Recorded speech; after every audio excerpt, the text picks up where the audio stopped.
Seria Regăsirea puterii interioare, rușinea și vinovăția, umbrele identității rănite. Episodul 4. Când rușinea devine identitate, cum te rup de tine ca să supraviețuiești. Există un moment în viața fiecărui copil rănit, în care durerea devine prea mare, explicațiile prea puține, iar lumea prea ostilă pentru a fi înțeleasă. În acel moment copilul face un lucru miraculos și tragic în același timp. Își abandonează sinele ca să-și păstreze legătura cu lumea. Așa se naște identitatea construită pe rușine. Nu renunți la părinți, renunți la tine. Copilul nu poate înțelege complexitatea adulților, nu poate înțelege absența lor emoțională, furia lor, durerea lor, mecanismele lor. Așa că își spune, dacă ei nu mă pot iubi, ceva e greșit cu mine.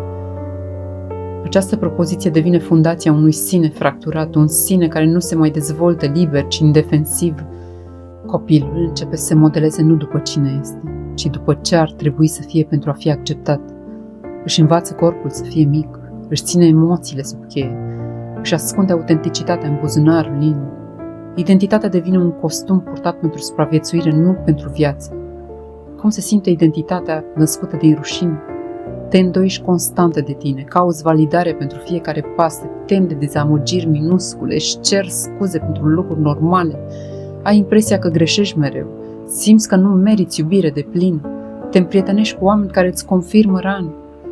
Pentru că identitatea formată pe rușine are un singur scop, să nu mai fi rănit din nou. Dar pentru asta plătești un preț cumplit, te rupi de tine. Cum recunoști identitatea rușinii? Nu prin ceea ce porți, ci prin ceea ce ascunzi. Îți ascunzi sensibilitatea, îți ascunzi visurile, îți ascunzi limitele, îți ascunzi adevărul, îți ascunzi frumusețea interioară. Te ascunzi pe tine. Rușinea nu e doar mască, e un exil interior. De ce narcisistul activează identitatea rușinii? Pentru că acolo e nodul care te face maleabil, acolo e punctul în care, dacă te atinge, te poate modela după nevoile lui.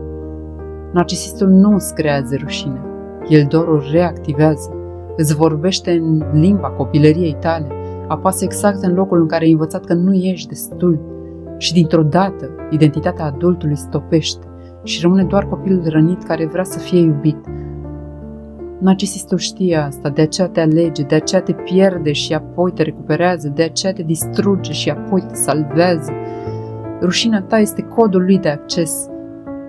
Cum se rupe identitatea rușinii?